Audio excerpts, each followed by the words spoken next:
Hello everyone, my name is Abby Rollins, and for my prose I'm going to be reading the prologue from The Secret History by Donna Tartt. My reason for picking this book is that first of all it's just my favorite book of all time, and I feel that I relate to this main character in a few ways with just how he sees the world and how just the feelings he has.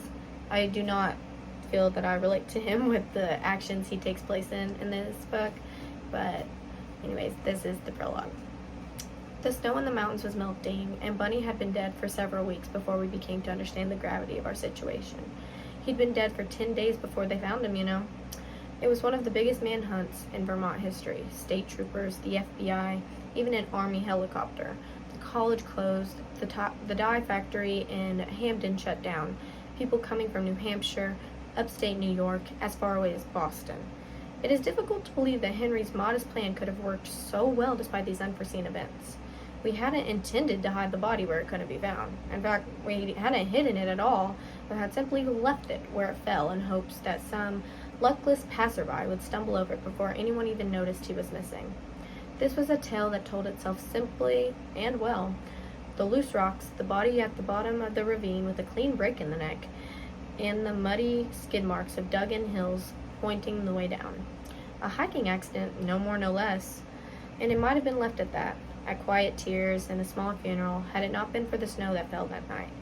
It covered him without a trace, and 10 days later, when the thaw finally came, the state troopers and the FBI and the searchers from the town all saw that they had been walking back and forth over his body until the snow above it was packed down like ice. It is difficult to believe that such an uproar took place over an act for which I was partially responsible. Even more difficult to believe I could have walked through it.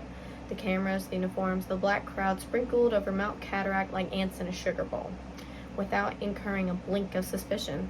But walking through it all was one thing. Walking away, unfortunately, had proved to be quite another.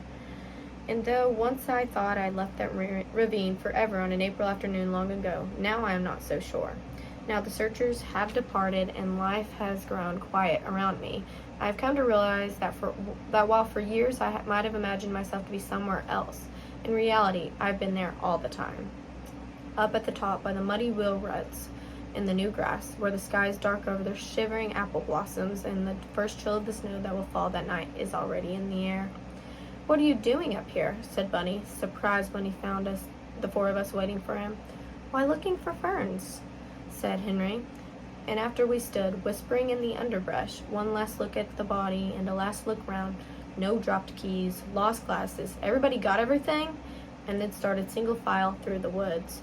I took one glance back through the saplings that leapt to close the path behind me, though I remember the walk back and the first lonely flakes of snow that came drifting through the pines, remembering piling gratefully into the car and staring down the road like a family on vacation, while with Henry driving clenched-jawed through the potholes and the rest of us leaning over the seats and talking like children, though I remember only too well the long terrible night that lay ahead and the long terrible days and nights that followed.